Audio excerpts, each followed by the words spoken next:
Hello friends, book insider पर आप सभी का स्वागत है। आज हम बात करने वाले हैं attitude reconstruction by Jude Bijou book के बारे में। रात के करीब 11 बजे थे।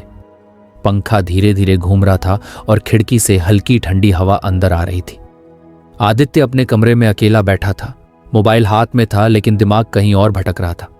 कुछ दिनों से उसका मूड बार बार ऑफ हो जाता था। न किसी से बात करने का मन करता, न कुछ करने का। सब कुछ जैसे रुका रुका सा लग रहा था। आदित्य एक अच्छी जॉब में था, सैलरी ठीक ठाक थी, फैमिली भी सपोर्टिव थी, लेकिन फिर भी उसे ऐसा क्यों लग रहा था कि अंदर कुछ टूट रहा है। क्यों छोटी छोटी बातों पर वो इरिटेट हो जाता था। कभी अचानक से गुस्सा, कभी बेमतलब उदासी, कभी डर। उसे समझ नहीं आ रहा था कि ये फीलिंग्स आखिर आती कहाँ से हैं। एक दिन वो यूट्यूब पर रैंडम वीडियोस देख रहा था। तभी एक वीडियो में जूड बिजो की किताब एटीट्यूड रिकंस्ट्रक्शन का सारांश आ गया। उसमें बताया गया कि ज्यादातर जीवन समस्याओं का मूल कारण होता है भावनात्मक ब्लॉक, और ये इमोशनल ब्लॉक्स बनते हैं हमारी पुरानी कंडीशनिंग और अनहेल्पफुल एटीट्यूड्स की वजह से। आदित्य को क्यूरियोसिटी हुई। उसने सोचा कि क्या मेरी लाइफ में भी कुछ ऐसा ही हो रहा है। उसे याद आया कि बचपन में जब भी वो रोने लगता, उसके पापा कहते, लड़के रोते नहीं हैं, स्ट्रांग बनो। और जब वो किसी चीज से डरता तो मम्मी कहती, कुछ नहीं होता, डरना बेवकूफ़ी है। धीरे धीरे आदित्य ने अपने इमोशंस को दबाना सीख लिया। उसे लगता था कि अगर वो अपने सैडनेस या फियर को दिखाएगा तो लोग उसे कमजोर समझेंगे। उसने अपने गुस्से को भी अंदर ही अंदर दबाना शुरू कर दिया, क्योंकि उसे बताया गया था कि गुस्सा करना बैड मैनर्स है। लेकिन अब इतने सालों बाद वो इमोशंस जो कभी दबा दिए गए थे, वो नए रूप में बाहर आ रहे थे। फ्रस्ट्रेशन, एंग्जाइटी, लो मोटिवेशन और रिलेशनशिप इश्यूज के रूप में। जूड बिजू ने अपनी किताब में समझाया है कि जब हम अपने इमोशंस को रिप्रेस करते हैं, जैसे कि सैडनेस, फियर या एंगर, तो वो हमारी सोच और बिहेवियर को नेगेटिवली अफेक्ट करते हैं। ये इमोशंस ऐसे नहीं जाते, बल्कि हमारे अंदर फंसे रहते हैं और साइकोलॉजिकल डिस्टॉर्शन क्रिएट करते हैं। आदित्य को समझ आने लगा कि शायद उसे अपने अंदर के इन दबे हुए इमोशन से दोबारा कनेक्ट करना होगा। लेकिन कैसे? किताब में एक बहुत सिंपल बात कही गई थी, फीलिंग्स को सेफ और फिजिकल तरीके से एक्सप्रेस करना ज़रूरी है। इसका मतलब ये नहीं कि आप किसी पर गुस्सा निकाल दो या सड़क पर बैठकर रोने लगो। इसका मतलब है कि आप एक सेफ स्पेस में जाकर अपने इमोशंस को अलाउ करो बाहर आने के लिए। आदित्य ने एक मेथड ट्राई किया। उसने एक दिन अकेले में खुद को अलाउ किया कि वो जितना चाहे उतना जोर से रो सके। उसने खुद से कहा, मैं अपने अंदर की सैडनेस को बाहर निकाल रहा हूं। पहले ऑकवर्ड लगा, लेकिन थोड़ी देर बाद जैसे कोई बोझ हल्का हो गया। फिर उसने एक पंचिंग पिल्लो खरीदा, और जब उसे गुस्सा आता तो वो पिल्लो को मारकर अपना एंगर रिलीज करता। वो चिल्लाता बिना किसी को हर्ट किए, और धीरे धीरे वो महसूस करने लगा कि उसके अंदर जो टेंशन थी वो कम हो रही है। उसने अपने डर को भी समझने की कोशिश की। एक रात उसने डायरी में लिखा, मुझे रिजेक्शन से डर लगता है। मुझे लगता है कि लोग मुझे पसंद नहीं करेंगे अगर मैं अपनी फीलिंग्स एक्सप्रेस करूंगा। और ये लिखते हुए उसने रियलाइज किया कि ये डर उसे बचपन से मिला था। जूड बिजू बताती हैं कि जब हम अपने अंदर की फीलिंग्स को पहचानते हैं, उन्हें नाम देते हैं और उन्हें फिजिकली रिलीज करते हैं, तो हमारा माइंड क्लियर होता है। फिर हम अपनी थिंकिंग और एटीट्यूड को कॉन्शियसली चूज कर सकते हैं। आदित्य ने इस प्रोसेस को रूटीन बना लिया। वो हर हफ्ते एक बार अकेले बैठता, अपनी इमोशंस पर ध्यान देता और उन्हें एक्सप्रेस करता, कभी रोकर, कभी लिखकर, कभी चीखकर। और फिर वो अपनी लाइफ में छोटे छोटे बदलाव देखने लगा। उसका मूड पहले से बेटर रहने लगा। वो अपने रिलेशनशिप्स में ज्यादा ऑनेस्ट हो गया, और खुद को लेकर गिल्ट और शेम भी धीरे धीरे खत्म होने लगा। एक दिन जब उसका दोस्त रोहित उदास बैठा था, तो आदित्य ने उससे पूछा, क्या हुआ, कुछ शेयर करना चाहोगे? रोहित ने कहा, पता नहीं यार, कुछ ठीक नहीं लग रहा, पर रीजन भी नहीं पता। आदित्य मुस्कुराया और बोला, शायद तेरे अंदर कुछ फीलिंग्स दबे हुए हैं जिनकी आवाज तू सुन नहीं पा रहा। कभी अकेले में बैठकर खुद से बात कर, और जो भी इमोशन आए उसे निकलने दे बिना जज किए। रोहित ने कहा, पागल है क्या तू? आदित्य हंस पड़ा, मैं भी पहले ऐसा ही सोचता था, लेकिन बिलीव मी, ये काम करता है। इस छोटी सी कॉन्वर्सेशन में आदित्य को अपनी ग्रोथ का एहसास हुआ। उसने खुद पर काम करके न सिर्फ अपने इमोशनल ब्लॉक्स को हील किया, बल्कि अब वो दूसरों को भी समझने और सपोर्ट करने लगा था। हम सबकी लाइफ में कुछ ना कुछ ऐसे मोमेंट्स होते हैं जब हम सोचते हैं पता नहीं क्यों इरिटेट हो रहा हूँ, क्यों किसी से बात करने का मन नहीं करता, क्यों सब कुछ बोझ लगने लगा है। और अक्सर इसका रीज़न हमारी वो इमोशंस होती हैं जो हमने कभी एक्सप्रेस नहीं की। जूड बिजू का मैसेज बड़ा सिंपल है, फीलिंग्स को दबाओ मत, उन्हें सेफ तरीके से फिजिकली एक्सप्रेस करो। तभी हम साइकोलॉजिकल डिस्टॉर्शन से निकलकर एक क्लियर और पीसफुल लाइफ की ओर बढ़ सकते हैं। कहानी यहीं खत्म नहीं होती, क्योंकि इमोशनल हीलिंग कोई वन टाइम इवेंट नहीं है, बल्कि एक ऑनगोइंग जर्नी है। आदित्य की तरह हमें भी अपने अंदर के सच से कनेक्ट करना होगा। हो सकता है शुरुआत में ऑकवर्ड लगे, डर भी लगे, पर धीरे धीरे जब हम अपने इमोशंस को फ्रेंड बना लेंगे। अगर आपको हमारी फ्री समरी अच्छी लगती है तो आप हमारे चैनल को सब्सक्राइब कर सकते हैं, हमारी मेंबरशिप खरीद सकते हैं या हमें यूपीआई के थ्रू सपोर्ट कर सकते हैं। अब समरी पर वापस चलते हैं, तब जिंदगी की क्लैरिटी और फ्रीडम का असली मीनिंग समझ में आएगा। कभी कभी सबसे ज़रूरी बात होती है खुद से ये पूछना, मैं क्या महसूस कर रहा हूँ। बारिश की हल्की फुहारें पड़ रही थी। आदित्य अपनी बाइक पर बैठा ऑफिस से घर लौट रहा था। उसके कानों में ईयरफोन था और उसमें जूड बिजो की किताब एटीट्यूड रिकंस्ट्रक्शन का एक ऑडियो सारांश चल रहा था। पिछली बार उसने इमोशनल ब्लॉक्स के बारे में सुना था और बहुत कुछ सीखा भी था। इस बार जो कॉन्सेप्ट उसे सबसे ज्यादा आकर्षित कर रहा था वो था 6 इमोशंस मॉडल। घर पहुंचते ही उसने अपना बैग एक साइड रखा, कपड़े बदले और बालकनी में जाकर बैठ गया। चाय का कप हाथ में था और दिमाग में वो 6 इमोशंस गूंज रहे थे, जॉय, लव, पीस, कंस्ट्रक्टिव और सैडनेस, एंगर, फियर, डिस्ट्रक्टिव। किताब कहती थी कि ये 6 इमोशंस ही हमारी पूरी इमोशनल लाइफ को शेप करते हैं। उसे याद आया कि पिछले कुछ हफ्तों में जब उसने अपने इमोशंस को एक्सप्रेस करना शुरू किया था, तब सबसे पहले उसकी जो इमोशन बाहर आई थी वो थी सैडनेस। वो खुद भी नहीं जानता था कि उसके अंदर इतनी गहरी उदासी थी। रोते वक्त उसने महसूस किया था कि चेस्ट में टाइटनेस थी, आंखें भारी हो गई थीं और एनर्जी लो लग रही थी। अब जब वो इस 6 इमोशंस मॉडल को समझने लगा तो उसे रियलाइज हुआ कि हर इमोशन का अपना एक फिजिकल पैटर्न होता है। सैडनेस अक्सर बॉडी को स्लगिश बना देती है, आंखों में नमी ला देती है और इंसान को अलग थलग महसूस कराती है। आदित्य ने सोचा, क्या ये सभी इमोशंस भी मेरे अंदर ऐसे ही काम करते हैं? उसने खुद को ऑब्जर्व करना शुरू किया। एक दिन उसका ऑफिस में बहुत बिजी डे था। एक जूनियर से गलती हो गई थी और आदित्य को क्लाइंट के सामने एम्बैरेसमेंट फेस करनी पड़ी। पहले तो वो कुछ नहीं बोला, लेकिन शाम को घर आते ही उसे लगा जैसे कोई वॉल्केनो अंदर फूटने को तैयार है। उसने खुद को शीशे में देखा, चेहरा टाइट था, जबड़े दबे हुए थे और सांसें तेज चल रही थी। ये थी एंगर की बॉडी लैंग्वेज। वो जानता था कि अगर इस गुस्से को अभी रिलीज नहीं किया गया तो ये अंदर ही अंदर उसे जला देगा। उसने वही किया जो किताब में बताया गया था, एक सेफ स्पेस में जाकर अपनी भड़ास निकाली, पिलो पर मुक्के मारे, चिल्लाया और फिर कुछ ही देर में खुद को हल्का महसूस किया। उसे समझ आ गया था कि एंगर का एक प्रॉपर फिजिकल एक्सप्रेशन होता है और अगर वो बॉडी में ही रह जाए तो हम दूसरों पर चिल्लाने लगते हैं, रिलेशनशिप्स खराब हो जाते हैं और अंदर गिल्ट भर जाता है।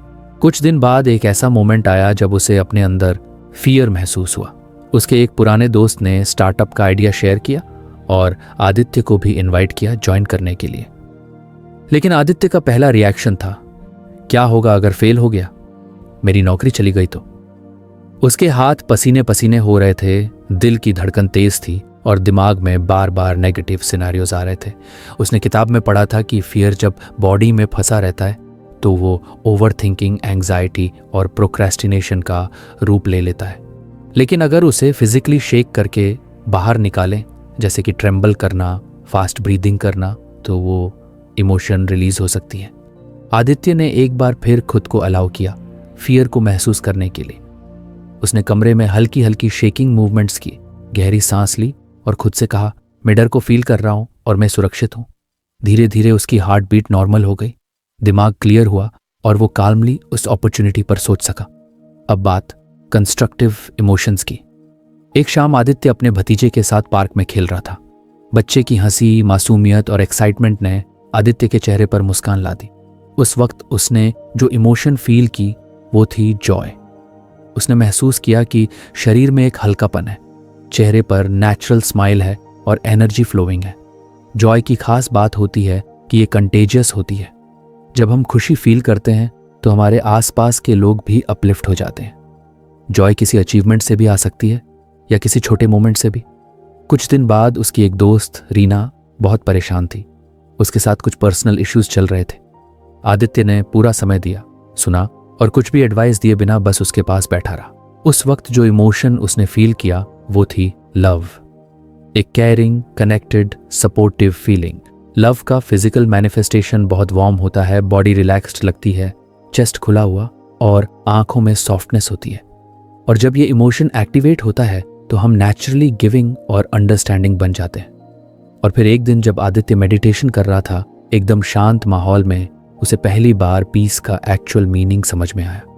न कोई चिंता, न कोई गुस्सा, बस एक काल्म, सेंटर्ड फीलिंग। उसका माइंड बिल्कुल स्टेबल लग रहा था, बॉडी लूज थी और ब्रीदिंग स्लो और रिदमिक हो गई थी। पीस शायद सबसे सटल लेकिन सबसे पावरफुल कंस्ट्रक्टिव इमोशन है। जब हम पीस में होते हैं तो हम दूसरों की बात ज्यादा समझ पाते हैं, सही डिसीजंस ले पाते हैं और इमोशनली ग्राउंडेड रहते हैं। आदित्य ने अब एक डायरी बनाना शुरू किया था। हर दिन वो अपने इमोशंस नोट करता। आज मैं सैड फील कर रहा हूं, या आज मुझे डर लगा लेकिन मैंने उसे हैंडल किया, या आज मैंने एक छोटी चीज में जॉय महसूस की। धीरे धीरे उसे ये क्लैरिटी आने लगी कि इमोशंस अच्छे या बुरे नहीं होते, बस अनप्रोसेस्ड इमोशंस डिस्ट्रक्टिव बन जाते हैं। जब हम उन्हें पहचानते हैं, नाम देते हैं और सेफ तरीके से बाहर निकालते हैं, तब हम मानसिक रूप से संतुलित हो सकते हैं। उसे अब ये भी समझ आने लगा था कि लोग जब इरैशनल बिहेव करते हैं तो वो खराब इंसान नहीं होते, वो बस अपने अनप्रोसेस्ड इमोशंस के गुलाम होते हैं। जैसे किसी ने कभी अपना गुस्सा रिलीज नहीं किया तो वो हर छोटी बात पर एक्सप्लोड कर जाता है। किसी ने अपने फियर को सप्रेस किया है तो वो हर डिसीजन में अवॉइडेंट हो जाता है। एक दिन जब आदित्य की मम्मी ने उसे इमोशनल होकर कहा, तू जब बच्चा था तो बहुत डरता था लेकिन तूने कभी बताया नहीं, तब आदित्य ने पहली बार अपनी माँ को हग करते हुए बोला, शायद मैंने खुद भी नहीं समझा था कि वो डर क्या था, अब समझता हूं। उन दोनों की आंखों में आंसू थे, लेकिन इस बार वो आंसू हीलिंग के थे। 6 इमोशंस मॉडल ने आदित्य को खुद से कनेक्ट किया, दूसरों से कनेक्ट किया और एक ऐसी दुनिया दिखाई जहां फीलिंग्स को दबाना नहीं, समझना और प्रोसेस करना जरूरी है। उसकी स्टोरी आज भी चल रही है, लेकिन अब उसकी इमोशनल वोकैबुलरी रिच हो चुकी है। अब वो ये पहचान पाता है कि जब उसके अंदर कोई भी इमोशन आता है वो किस तरह से बॉडी में शो हो रहा है और उसे कैसे सेफली रिलीज किया जाए। हम सबके अंदर ये 6 इमोशंस मौजूद हैं। कोई भी मोमेंट इन इमोशंस को ट्रिगर कर सकता है, लेकिन जब हम उन्हें पहचानना और समझना सीख जाते हैं तो जिंदगी और रिलेशनशिप्स दोनों आसान और मीनिंगफुल हो जाते हैं। शायद सबसे इंपॉर्टेंट लेसन यही है, इमोशंस को सप्रेस मत करो, ऑब्जर्व करो, एक्सप्रेस करो और ट्रांसफॉर्म करो। यही है इमोशनल मास्टरी की शुरुआत। एक दिन आदित्य ऑफिस से लौटा तो उसके चेहरे पर एक अलग ही थकान थी। फिजिकल नहीं बल्कि इमोशनल एग्जॉस्शन। अंदर कुछ भरा भरा लग रहा था, जैसे कोई इमोशन बार बार बाहर आने की कोशिश कर रहा हो, लेकिन बाहर का चेहरा फिर भी काल्म और कंपोज्ड दिखाना था। घर आते ही उसने बैग रखा, जूते उतारे और सीधा अपने कमरे में चला गया। दरवाजा बंद किया और बिना कुछ कहे चुपचाप जमीन पर बैठ गया। हाथ में जूड बिजू की वही किताब थी, एटीट्यूड रिकॉन्स्ट्रक्शन, जो उसकी जिंदगी बदल रही थी। आज उसने उस चैप्टर को पढ़ना शुरू किया जिसमें इमोशंस को सेफ और प्राइवेट तरीके से एक्सप्रेस करने की टेक्निक्स बताई गई थी। उसे पहली ही लाइन में जो बात चौंकाने वाली लगी वो थी कि इमोशंस को सिर्फ फील करना काफी नहीं, उन्हें फिजिकली डिस्चार्ज करना भी जरूरी है। और उसके लिए क्राइंग, स्टॉम्पिंग और शिवरिंग जैसी टेक्निक्स यूज की जाती हैं। पहले तो उसे अजीब सा लगा, क्या रोना, पैर पटकना और कांपना वाकई कोई हीलिंग तरीका हो सकता है? लेकिन फिर उसने सोचा, अब तक जो कुछ ट्राई किया वो सब काम आया है, शायद ये भी करके देखना चाहिए। उस दिन उसने सबसे पहले सैडनेस को एक्सप्लोर करने का फैसला किया। उसे महसूस हो रहा था कि उसकी आंखों में नमी है, लेकिन वो आंसू बाहर आने से डरते हैं। जूड ने किताब में लिखा था कि सैडनेस एक नेचुरल इमोशन है और इसे दबाने के बजाय रोकर बाहर निकालना हीलिंग का पहला कदम है।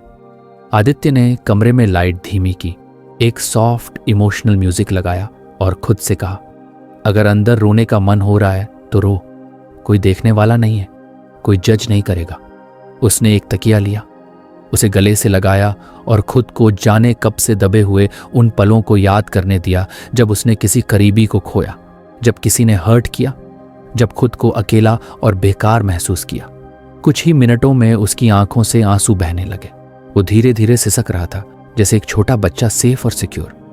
करीब 10-15 मिनट बाद वो चुप हो गया। उसके चेहरे पर एक अजीब सी शांति थी, एक हल्कापन, जैसे सीने से भारी पत्थर उतर गया हो। उसने महसूस किया कि रोना कोई कमजोरी नहीं थी, बल्कि एक इमोशनल डिटॉक्स था। जूड सही कहती हैं, क्राइंग सैडनेस को बाहर निकालने का सबसे प्योर और पावरफुल तरीका है। फिर एक दिन जब आदित्य का ऑफिस में एक कलीग से झगड़ा हो गया तो उसके अंदर जबरदस्त गुस्सा भर गया। उसकी सांसें तेज हो गईं, शरीर में तनाव था और दिमाग में बार बार वही बात घूम रही थी। उसने तुरंत रिकॉग्नाइज किया, यह एंगर है और अगर इसे अभी सेफ तरीके से रिलीज नहीं किया गया तो ये बाद में गलत तरीके से बाहर आएगा। उसने खुद को याद दिलाया कि एंगर को रिलीज करने के लिए सबसे सिंपल और इफेक्टिव टेक्निक है स्टॉम्पिंग, यानी जोर जोर से पैर पटकना। उसने अपने कमरे का दरवाज़ा बंद किया, म्यूजिक थोड़ा लाउड किया और बिना किसी हेजिटेशन के ज़मीन पर पैरों से जोर जोर से स्टैंपिंग शुरू कर दी। साथ ही वो अपनी फ्रस्ट्रेशन को आवाज़ देकर बाहर निकाल रहा था, मुझे गुस्सा आ रहा है। लॉग, मैं इतना प्रेशर क्यों फील करता हूँ? जितना जोर से वो स्टॉम्प करता उतना ही उसके शरीर से वो टेंशन बाहर निकलता गया। करीब 10 मिनट बाद जब वो थक गया, उसने देखा कि उसका माइंड एकदम क्लियर हो चुका था। जो बातें उसके अंदर उबल रही थीं वो अब शांत थीं। उसका मन हुआ कि वो उसी कॉलीग से कामली बात करे और मिसअंडरस्टैंडिंग को सॉर्ट आउट करे। उसे अब समझ आने लगा था कि अगर एंगर को बॉडी से फिजिकली बाहर निकाला जाए तो वो किसी पर फूटने के बजाय रिलीज हो जाता है बिना कोई नुकसान किए। कुछ हफ्तों बाद उसे अपने अंदर एक नया इमोशन लगातार डिस्टर्ब करने लगा, फियर। एक नई अपॉर्चुनिटी सामने थी, एक लीडरशिप रोल, बट आदित्य को बार बार डर लग रहा था कि कहीं वो फेल ना हो जाए। ये डर किसी के सामने एक्सप्लेन करना मुश्किल था, वो लॉजिकल नहीं था, लेकिन उसका असर रियल था। बार बार दिल की धड़कन तेज होना, डिसीजन को पोस्टपोन करना और कांस्टेंट एंग्जाइटी। उसने किताब में पढ़ा था कि फियर को प्रोसेस करने के लिए सबसे यूजफुल तरीका है शिवरिंग। जैसे शरीर ठंड में नेचुरली कांपता है, वैसे ही आर्टिफिशियली खुद को ट्रेम्बल करने देना शरीर से फियर को डिस्चार्ज कर सकता है।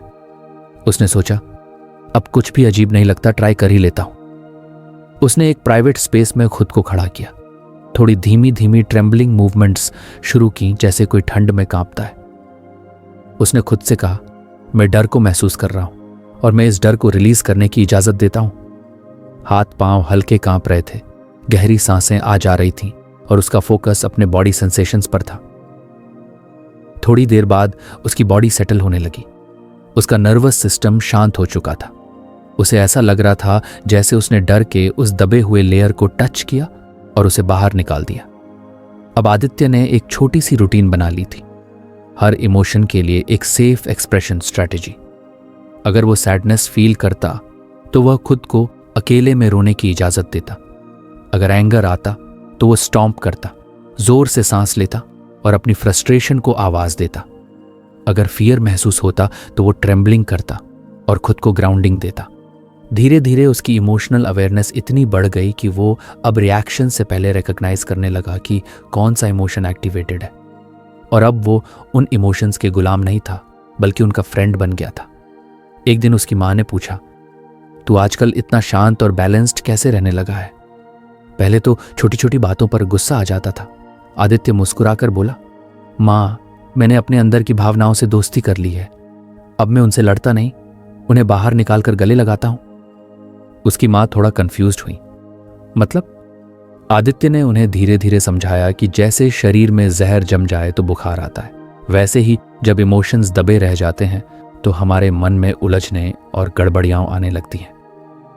लेकिन अगर हम उन्हें सेफ तरीके से बाहर निकाल दें, जैसे रोकर, पैर पटक कर या हल्के कांप कर, तो मन भी स्वस्थ हो जाता है। उस दिन माँ भी थोड़ी देर के लिए शांत हो गई। शायद उन्होंने भी पहली बार अपने इमोशंस को इतनी क्लैरिटी से समझा।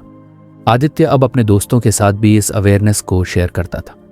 जब उसका दोस्त रोहित एक दिन बोला, यार आजकल बहुत एंग्शियस रहता हूं, नींद भी नहीं आती, तो आदित्य ने उसे शांति से सुना और कहा, तूने कभी अपने डर को बाहर निकालने की कोशिश की है? मतलब? रोहित ने पूछा। मतलब जैसे शरीर कांपता है ठंड में, वैसे ही अगर तू थोड़ी देर सेफ स्पेस में ट्रेम्बल करे तो हो सकता है तेरा नर्वस सिस्टम थोड़ा रिलैक्स हो जाए। पागल है क्या? ये कैसा तरीका है? रोहित हंस पड़ा। मैं भी पहले यही सोचता था, पर एक बार करके देख, कमाल का असर होता है। आदित्य की बातों में सीरियसनेस थी और उसके चेहरे की इनर पीस देखकर रोहित भी सोच में पड़ गया। वो दिन थे जब आदित्य अपने इमोशंस के साथ कम्युनिकेशन में आ चुका था। वो अब उन्हें सप्रेस नहीं करता, उन्हें एनालाइज नहीं करता, बस ऑब्जर्व करता और सेफ तरीके से रिलीज करता। कभी कभी वो खुद से एक सवाल पूछता, आज मैं क्या फील कर रहा हूं, और उसका शरीर खुद जवाब दे देता। अगर आंखें नम हों तो सैडनेस, अगर मुट्ठियां भींच जाए तो एंगर, अगर दिल धड़कने लगे तो फियर। और फिर वो वही करता जो किताब ने सिखाया था, एक्सप्रेशन, रिलीज, हीलिंग। धीरे धीरे आदित्य एक ऐसी जर्नी पर निकल पड़ा था जहां इमोशंस उसके दुश्मन नहीं थे, बल्कि गाइड्स थे। हर इमोशन उसे कुछ ना कुछ सिखाता, और उसकी बॉडी वो मीडियम बन चुकी थी जहां हीलिंग नेचुरली हो रही थी। उसने जाना कि इमोशनल मास्टरी सिर्फ समझने से नहीं आती, बल्कि महसूस करने से आती है। और जब हम अपने फीलिंग्स को सही तरीके से महसूस करते हैं तो क्लैरिटी, पीस और जॉय खुद चलकर हमारे पास आते हैं। अब उसकी जिंदगी के हर दिन का एक छोटा सा रिचुअल होता, क्या आज मैंने अपने अंदर की फीलिंग्स को स्पेस दी? और जब जवाब हाँ होता, तब उसका दिन हल्का और दिल सुकून से भरा होता। इस तरह आदित्य की जर्नी धीरे धीरे सिर्फ उसकी खुद की हीलिंग नहीं रह गई, बल्कि दूसरों को भी इमोशनली अवेकन करने की प्रेरणा बनती चली गई। और यही था उसकी इमोशनल ट्रांसफॉर्मेशन का असली सार, feel, express and B free. एक दिन आदित्य अपने पुराने स्कूल के एक दोस्त की शादी में शामिल होने गया था। बहुत सारे चेहरे थे, कुछ पहचाने हुए, कुछ अजनबी से लगने लगे थे, लेकिन सबके बीच में एक फेमिलियर वार्मथ थी। रस्मों के बीच जब कुछ वक्त मिला तो आदित्य पास के गार्डन में अकेले टहलने लगा। वही पुरानी आदत, whenever he needed to reflect he would walk alone. वहीं एक पुराने दोस्त विनय से उसकी मुलाकात हो गई। विनय पहले जैसा नहीं था, चेहरे पर थकान, आंखों में सवाल और बातों में उलझन। कुछ देर इधर उधर की बातें करने के बाद विनय ने धीरे से पूछा, यार तू कैसे इतना संतुलित रहता है? न तू किसी से चिढ़ता है, न दुखी दिखता है, और बातों में एक क्लैरिटी होती है। कोई फॉर्मूला है क्या तेरे पास? आदित्य मुस्कुरा दिया। उसने कहा, फार्मूला तो नहीं, पर एक फ्रेमवर्क जरूर है। 12 ट्रूथ्स। 12 ट्रूथ्स? विनय ने चौंक कर पूछा। हाँ, आदित्य ने धीरे धीरे समझाना शुरू किया। ये मैंने एटीट्यूड रिकॉन्स्ट्रक्शन किताब से सीखा। ये वो सच है जो हम अगर अपनी जिंदगी में अप्लाई करें तो पुराने डिस्ट्रक्टिव पैटर्न्स को छोड़कर नए रास्ते पर चल सकते हैं। विनय थोड़ा और इंटरेस्टेड हो गया। बताएगा क्या?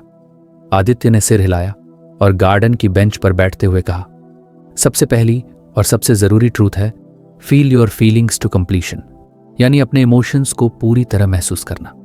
बहुत बार हम दुख, डर या गुस्से को दबा देते हैं या नजरअंदाज करते हैं, लेकिन जब तक वो पूरी तरह रिलीज नहीं होते तब तक वो हमारे अंदर पलते रहते हैं। इसलिए जब भी कोई स्ट्रांग इमोशन उठता है, मैं उसे रोकता नहीं, मैं उसे सेफ तरीके से प्रोसेस करता हूँ। रोना हो तो रोता हूँ, गुस्सा हो तो स्टॉम्प करता हूँ, डर लगे तो कांप लेता हूँ, और जब ऐसा करता हूँ तो क्लैरिटी अपने आप आ जाती है। विनय थोड़ी देर तक चुप रहा, फिर बोला, लेकिन दुनिया तो कहती है कि इमोशंस कंट्रोल करने चाहिए। बिल्कुल, आदित्य ने कहा, पर कंट्रोल का मतलब सप्रेस नहीं होता। कंट्रोल तब आता है जब हम इमोशन को फुली फील करके रिलीज कर देते हैं। फिर वो हमें कंट्रोल नहीं करता, हम उसे मैनेज कर पाते हैं। फिर आदित्य ने दूसरी ट्रूथ बताई, speaker up with candour and honesty. Communication हमारी जिंदगी की कोर है, लेकिन हम या तो चुप रह जाते हैं, या बात को घुमा फिरा कर कहते हैं, या गुस्से में फट पड़ते हैं। ये तीनों एक्सट्रीम हैं। पर जब हम सच्चाई के साथ और एक कंपैशनेट तरीके से बात करते हैं, तभी असली कनेक्शन बनता है। विनय को एक पुरानी बहस याद आ गई जिसमें उसने अपने पापा से कुछ हार्श बातें कह दी थी। अब पछतावा था, काश मैंने थोड़ा प्यार से बात की होती। वो बुदबुदाया। आदित्य ने उसके कंधे पर हाथ रखते हुए कहा, तू चाहे तो अब भी कह सकता है, ट्रूथ बोलने में कभी देर नहीं होती। तीसरी बात जो आदित्य ने शेयर की वो थी, चुने वर्तमान क्षण। हम में से बहुत से लोग या तो पास्ट में रिग्रेट करते रहते हैं या फ्यूचर की चिंता में उलझे रहते हैं, और इसी चक्कर में हम अभी का मोमेंट मिस कर देते हैं। बिजू कहती हैं, प्रेजेंट में जीना सबसे बड़ा गिफ्ट है जो हम खुद को दे सकते हैं। विनय थोड़ी देर तक सोचता रहा। उसे रियलाइज हुआ कि उसकी जिंदगी का बहुत बड़ा हिस्सा व्हाट इफ और व्हाई देन में ही बीता है।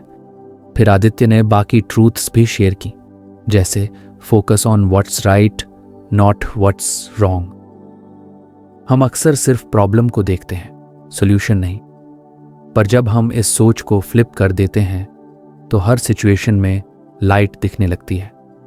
फिर था accept people and situations as they are, not as you want them to be. हम हमेशा चाहते हैं कि लोग हमारे हिसाब से बिहेव करें, सिचुएशंस हमारे फेवर में हों, और जब ऐसा नहीं होता तो फ्रस्ट्रेशन आती है। लेकिन जब हम चीज़ों को जैसे हैं वैसे एक्सेप्ट करना सीखते हैं तो पेन कम हो जाता है। विनय ने सिर हिलाया। यार, मैं तो हर किसी को बदलने की कोशिश करता हूं, शायद इसीलिए बार बार हर्ट होता हूं। आदित्य ने कहा, चेंज तभी आता है जब हम पहले एक्सेप्टेंस सीख लें। फिर उसने बताया, trust the process of life. हर चीज का एक फ्लो होता है। हर दुख, हर सेटबैक एक रीजन से आता है। जब हम ट्रस्ट करते हैं कि जो हो रहा है वो हमारे भले के लिए है तो एंग्जाइटी कम हो जाती है। अच्छा, विनय ने पूछा, तू तो हर चीज में मीनिंग देखता है। अब हाँ, आदित्य मुस्कुरा कर बोला, क्योंकि मीनिंग क्रिएट करना भी तो हमारी चॉइस है। और फिर उसने एक ट्रूथ बताया जो विनय के दिल को छू गया। Love is the answer, no matter the question. जितनी बार तू कंफ्यूज्ड हो, हर्ट हो, अनश्योर हो, बस खुद से पूछ, अगर मैं इस मोमेंट में लव चूज करूं तो क्या करूंगा? जवाब अपने आप मिल जाएगा। विनय की आंखें थोड़ी नम हो गईं। उसे लगा जैसे उसके अंदर कोई जमी हुई परत पिघल रही है। धीरे धीरे आदित्य ने बाकी ट्रूथ्स भी शेयर किए, जैसे take responsibility for your thoughts, feelings and actions. Blame करना इजी है, बट ग्रोथ तब होती है जब हम जिम्मेदारी लेते हैं। फिर था ट्रीट योरसेल्फ विथ कंपैशन। हम खुद से बहुत हार्श होते हैं, पर काइंडनेस अंदर से शुरू होती है। फिर उन्होंने कहा, प्रैक्टिस ग्रैटिट्यूड डेली। जो है उसमें शुक्रिया कहो। ग्रैटिट्यूड हर वूंड को थोड़ा हील कर देता है। और आखिरी ट्रूथ थी, your purpose is to live from your heart. मतलब ये नहीं कि तू कोई बड़ा मिशन ढूंढे, बस अपने दिल से जी। जो सच्चा है वही कर। विनय अब तक चुप था, पर उसकी चुप्पी में एक हल्कापन था, एक उम्मीद थी। आदित्य ने कहा, मैं भी कंफ्यूज था, उलझा हुआ था, पर इन ट्रूथ्स ने मुझे एक एंकर दिया। अब मैं जब भी भटकता हूं इनमें लौट आता हूं। ये मेरी कंपस है। थोड़ी देर बाद शादी की हलचल फिर शुरू हुई। विनय उठा और आदित्य को गले लगाते हुए बोला, भाई, तेरा ये फ्रेमवर्क मेरी जिंदगी बदल सकता है। आदित्य ने उसकी पीठ थपथपाई और कहा, बस याद रख, feel your feelings, speak your truth with love and stay present. बाकी सब अपने आप अनफोल्ड होगा। उस रात जब आदित्य अपने कमरे में लौटा तो उसने अपनी डायरी खोली और लिखा, आज मैंने फिर एक बार जाना कि सच्चाई, दया और भावना के साथ जीना ही असली जिंदगी है। ट्रूथ्स कोई रिजिड रूल्स नहीं है, वो रास्ते हैं जो हमें हमारी इनर लाइट तक पहुंचाते हैं। ये कहानी मेरी है, पर यह रास्ता हर किसी का हो सकता है। बस एक स्टेप लेना होता है, बाकी रास्ता खुद रिवील होता जाता है। उसके चेहरे पर एक शांति थी। उसने लाइट बंद की, आंखें बंद की और एक नई सुबह का इंतजार करते हुए सोचने लगा कि जब इंसान अपने दिल से जी, इमोशंस को पूरी तरह महसूस करे और हर स्टेप में सच्चाई और कंपैशन रखे, तो वही असली फ्रीडम होती है। और इसी सोच के साथ आदित्य की कहानी एक मीनिंगफुल कंक्लूजन तक पहुंच गई, एक ऐसी जगह जहां ट्रांसफॉर्मेशन अब एक प्रोसेस नहीं बल्कि उसका नेचर बन चुका था। एक दिन आदित्य ऑफिस में मीटिंग के दौरान किसी प्रोजेक्ट पर अपने मैनेजर से बात कर रहा था। वो चाहता था कि उसे थोड़ा और समय मिले, क्योंकि क्लाइंट की डिमांड में अचानक बदलाव आ गया था। लेकिन उसके मैनेजर ने टोकते हुए कहा, तुम हमेशा एक्सक्यूजेस लेकर आते हो आदित्य, टीम को डिले नहीं चाहिए। उस पल आदित्य के चेहरे पर मुस्कान तो थी, लेकिन अंदर कुछ चुभ गया था। उसे लगा कि शायद उसकी बात ठीक से सुनी ही नहीं गई। वो चुप रहा, लेकिन मन में उथल पुथल मच गई। पहले के आदित्य जैसा होता तो या तो चुपचाप अंदर घुटता या गुस्से में एक इम्पल्सिव मेल टाइप कर देता। लेकिन अब वो बदल चुका था। अब वो अपने इमोशंस को समझता था, उन्हें एक्सप्रेस करना जानता था। उसी दिन शाम को आदित्य ने एटीट्यूड रिकंस्ट्रक्शन की उस चैप्टर को पढ़ा जिसमें कम्युनिकेशन की स्ट्रेटजीज बताई गई थी। जूड बिजू ने लिखा था कि क्लियर और ऑनेस्ट कम्युनिकेशन किसी भी रिलेशनशिप की नींव है, चाहे वो प्रोफेशनल हो या पर्सनल। और इसमें सबसे ज़रूरी है एम्पैथी और क्लैरिटी के साथ अपने थॉट्स और फीलिंग्स को एक्सप्रेस करना। उन्होंने एक पावरफुल टूल दिया था, I feel when you statement. Aditya को यह तरीका इंस्टेंटली पसंद आ गया। उसमें न ब्लेम था, न गिल्ट, न मैनिपुलेशन, बस सच्ची भावना और समझदारी। उसने सोचा कि अगली बार जब वो अपने मैनेजर से बात करेगा तो वो उसी स्ट्रक्चर का इस्तेमाल करेगा। अगली सुबह उसने मैनेजर से काल्मली कहा, sir, I feel discouraged when I am called out for making excuses without being heard. मैं पूरी कोशिश करता हूं कि मैं रीज़न एक्सप्लेन करूं ताकि हम बेटर सोल्यूशन तक पहुंच सकें। पहले तो उसके मैनेजर को थोड़ा अजीब लगा, क्योंकि इस तरह की ओपननेस बहुत रेयर होती है, लेकिन फिर उन्होंने आदित्य की बात को काल्मली सुना और कहा, ठीक है, आगे से हम पहले डिस्कशन कर लेंगे। आदित्य को रिलीफ मिला। उसे एहसास हुआ कि सच्ची कम्युनिकेशन सिर्फ लड़ाई नहीं टालती, बल्कि ट्रस्ट भी बिल्ड करती है। फिर ऐसा ही कुछ एक दिन घर पर हुआ। माँ ने आदित्य से नाराज होकर कहा, तू हमेशा मोबाइल में लगा रहता है, घर की कोई फिक्र नहीं है। पहले वाला आदित्य चुप रहकर गिल्ट में चला जाता, लेकिन अब उसने कामली कहा, माँ, I feel hurt when you say that I don't care. मैं दिन भर काम करता हूँ, लेकिन अगर मैं आपको इग्नोर करता दिखूं तो मुझे माफ़ कीजिए। मैं अब से रोज़ कुछ समय आपके साथ ज़रूर बिताऊंगा। माँ थोड़ी देर चुप रही, फिर मुस्कुरा दी। वो समझ गई कि आदित्य में वाकई बदलाव आया है। बिजू कहती हैं कि कम्युनिकेशन का मकसद लड़ना नहीं, कनेक्शन बनाना है, और इसके लिए कुछ छोटे हैबिट्स ज़रूरी हैं। पहला, लिसन एक्टिवली, यानी जब कोई बात कर रहा हो तो बीच में टोकना नहीं, बल्कि पूरा सुनना। दूसरा, फीडबैक देना बिना जजमेंट के, मतलब सामने वाले के पर्सपेक्टिव को समझना, इवन इफ यू डिसएग्री। तीसरा, फीलिंग्स और नीड्स को क्लियरली आइडेंटिफाई करना, खुद के भी और सामने वाले के भी। आदित्य ने ये बातें धीरे धीरे अपनी लाइफ में लागू करनी शुरू की। अब जब भी वो किसी से बात करता तो पहले अपनी फीलिंग्स को समझता और फिर उन्हें रिस्पेक्टफुली एक्सप्रेस करता। एक दिन उसका दोस्त राहुल बहुत अपसेट था। जब आदित्य ने पूछा, क्या हुआ, तो राहुल ने गुस्से में कहा, तेरे पास कभी टाइम नहीं होता यार, दोस्ती तो सिर्फ बातें करने से नहीं चलती। पहले आदित्य रिएक्ट करता, मैं तो बिजी हूं, तू ही समझ नहीं रहा।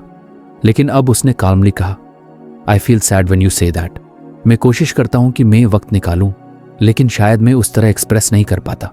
चल आज कुछ देर साथ बैठते हैं। राहुल की आंखें नम हो गईं।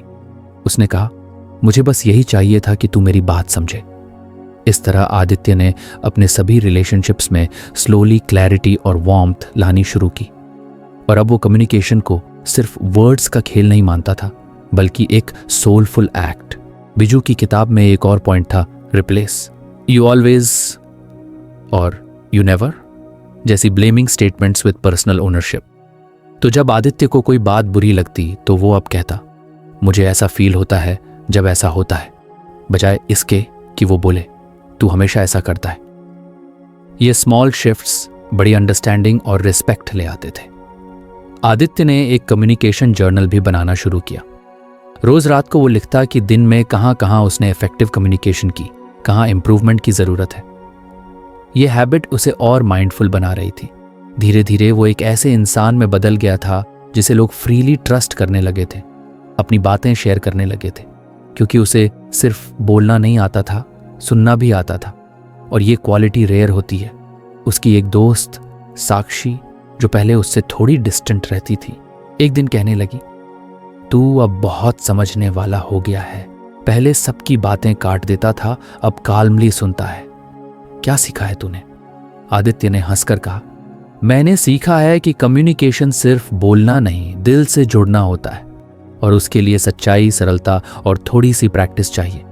साक्षी ने पूछा, एक टिप दे कम्युनिकेशन के लिए। आदित्य ने कहा, सिंपल, जब भी बात करो 3 बातें याद रखो।